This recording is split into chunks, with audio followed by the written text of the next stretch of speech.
How to log into Wells Fargo's account. Hello guys, this is Atticus and welcome back to another tutorial video. In today's video, I'll teach you guys how you can log in to Wells Fargo's account. So without any further ado, let's dive right into it.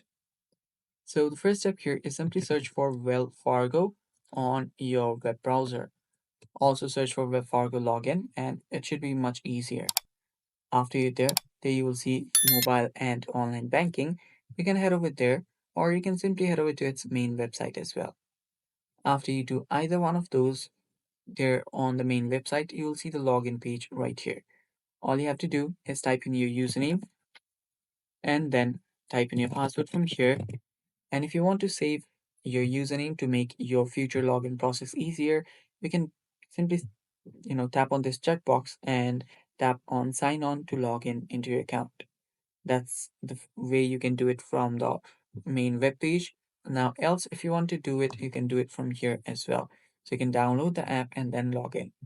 Or else, after you're on this website, tap on this sign on option on the top right, and it will take you to this web page again.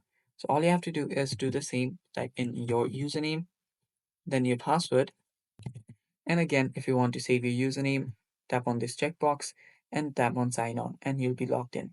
And that's all for today's video, guys. Thanks for watching. Stay tuned for more and bye bye.